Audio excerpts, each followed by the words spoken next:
What's up, y'all? Darkshell TCG here, back with another video, and today I am just coming off of my booster box treasure cup run. I had a 7-hour stream. We played 9 good games today, and we got a top 8 finish. I finished 7th place out of 512 people. You know, I'm just coming back from celebrating out with some friends and having some dinner. You know, it doesn't feel real, but you know, I'm just posting this video, uploading this video, you know, to just give you guys a quick deck profile, let you know my card choices, so you know what I was on and you know why I made the certain choices I did. So let's just get into it, man. I was on green purple Luffy. Leader's like right here in the corner. Just love the leader. I told myself whenever I, you know, like got super serious and competitive after like losing so many regionals, that like I'm just gonna play whatever like the best deck is in the format, and you know, just put in a lot of games on it and put a lot of time in on it, you know, and just really grind it out. And I'm happy that like the deck performed well today. I played pretty well today and I got a good bracket. I'll also talk about my matchups a little bit too, but let's go over like the deck. Let's do a little quick card by card.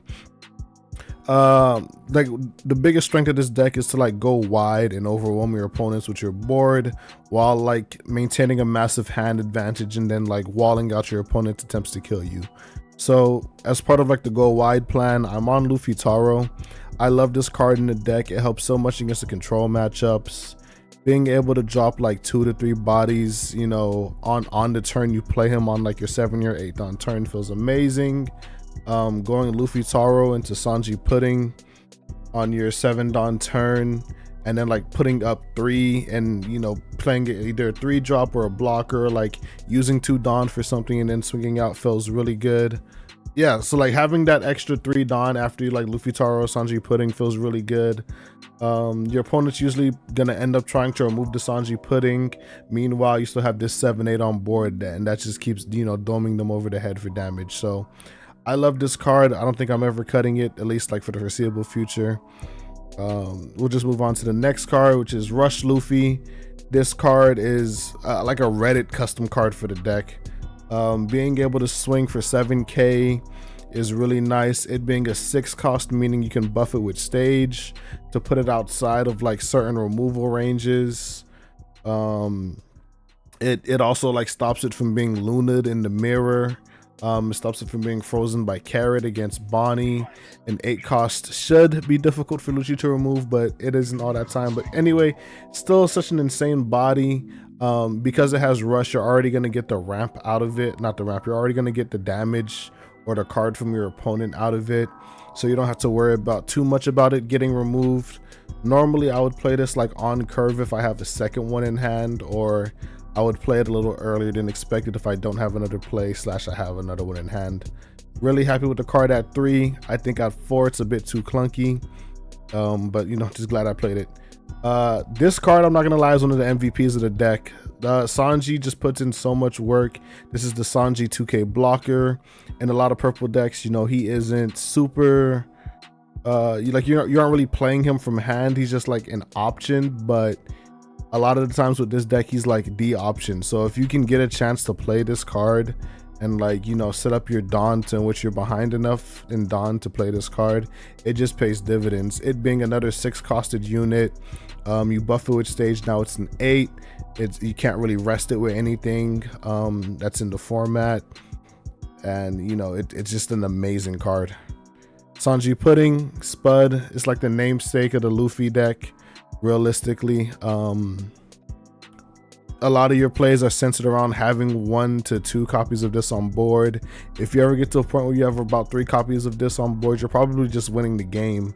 You know, it just does so much. Like, one of the best things about this green purple deck is that a lot of the cards you play replace themselves, meaning your hand is just going to be so huge, you know, in a lot of parts of the game.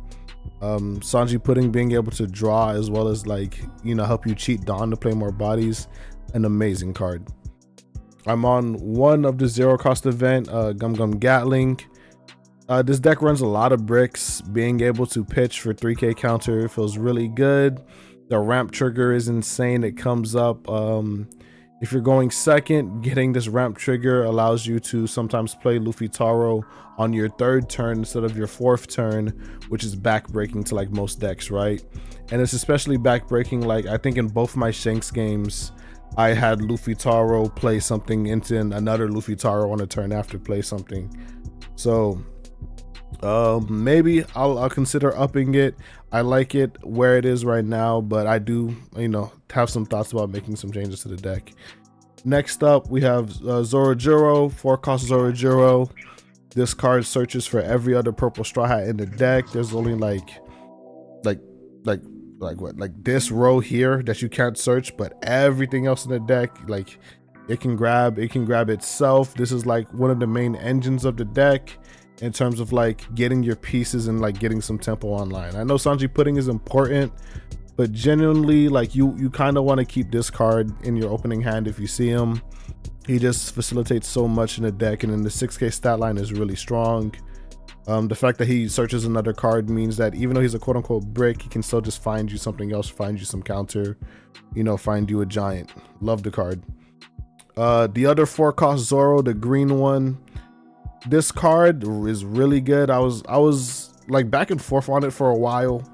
I wanted to up it, or not up it. I was like not testing it at all because I thought it was very middling, and then I started playing it and I was like, I didn't really like it at 2. I put it to 3. Just having the option to be able to arrest one of your opponent's like annoying utility pieces is super good. Like if your opponent plays like a building snake or a Hongo, maybe like a searcher or something like that, and you know, being able to tap that, force some counter from their hand, or just get the body is really strong. Also, it being 1k counter is very important because at times when you don't need it, you know, your leader being a 6k leader, that 1k is super important. You know, your opponent has to invest a Dawn at a minimum depending on their leader to try and get into you, and just being able to get out of that with like a 1k feels super good. I really like 1ks in this deck. Usohi, it's not very often that I'm able to get his effect because I notice a lot when I'm playing this deck, I'm usually sitting at around anywhere from about 4 to 7 Dawn, mainly at like the 6 Dawn range is where I'm sitting. So very rarely do I get to use the on play, but I still think the threat of the card is, you know, warranted a spot alone. It being a 2k, searchable by every searcher in his deck. And then having that upside, you know, I get almost a staple 4 of, right? Nothing else I can say. It's Usohi. If you played against Luffy, you know what it does.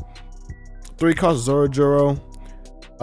It only came up like once today, and it helped me do this really crazy line against, I think, a green purple mirror, in which I was able to like swing with this, gain an active Dawn, play a Sanji Pudding, use leader ability, play a 6-cost Sanji blocker for 3, and then Gamma knife my opponent Sanji Pudding, and then kill their Sanji Pudding with my Nami Searcher. So I don't know, man. That card was that line was insane. That play was insane. However, you know, I think the deck can function without 3 costs. I'm gonna be testing some builds without it in the future, but it's a nice to have. It being a 1k, very nice to have.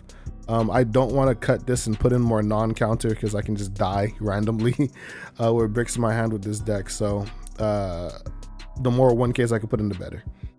Nico Robin, blockers are insane with this deck because essentially what a blocker allows you to do is that you can, if your opponent doesn't have any hard removal and they're going to rely on combat to get into your board, you can swing out with your board, play a blocker, and then you can just like counter for like the smaller swings, and if they try to commit a big swing, it automatically gets eaten by the blocker.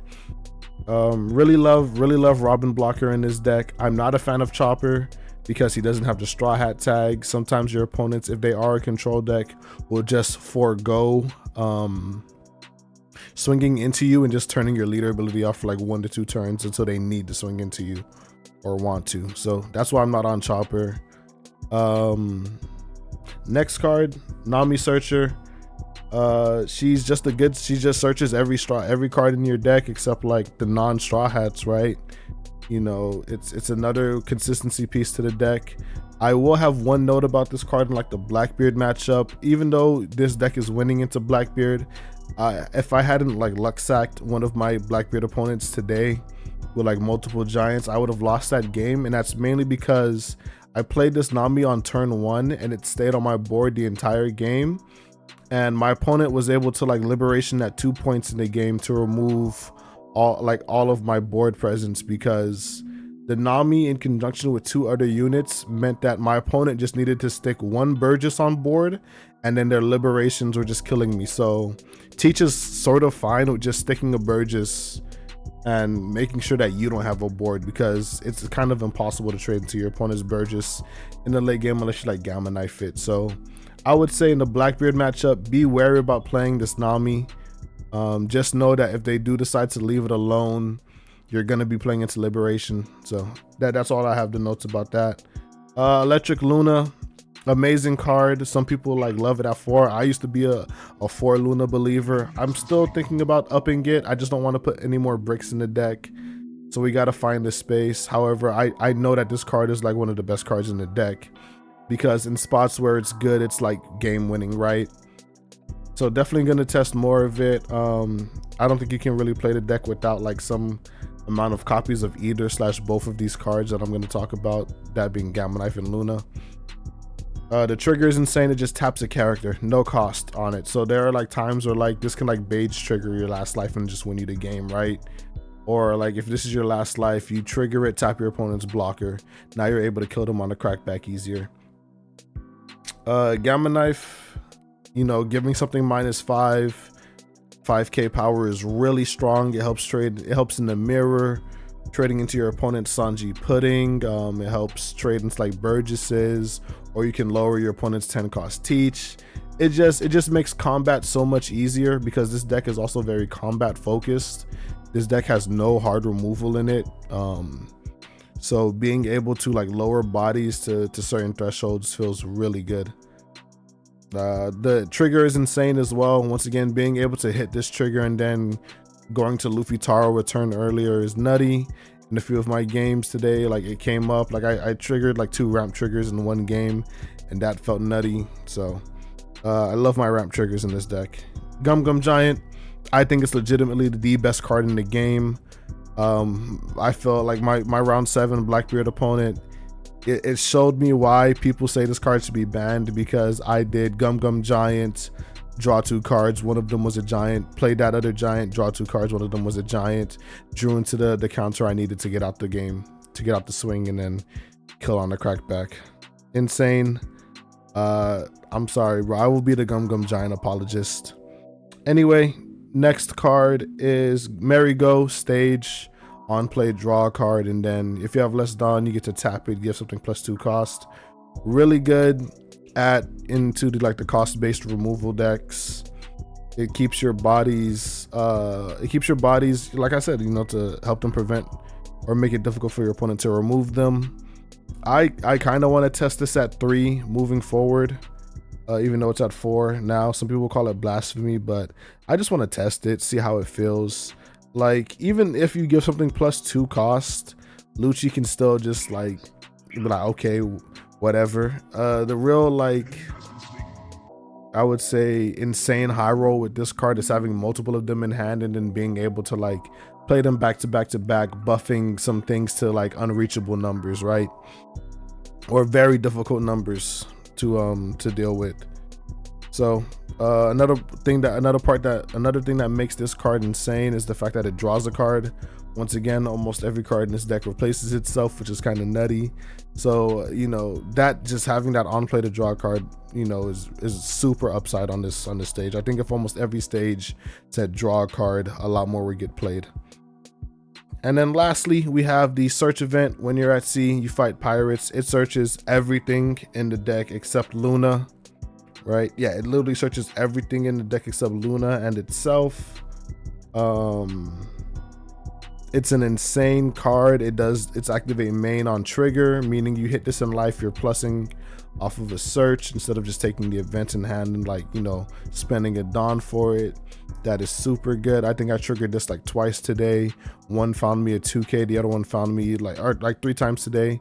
One found me a 2k, one found me a Rush Luffy, one found me a Robin. I might be capping. You guys will see in the VODs later. But yeah, that's gonna be it for like the deck profile.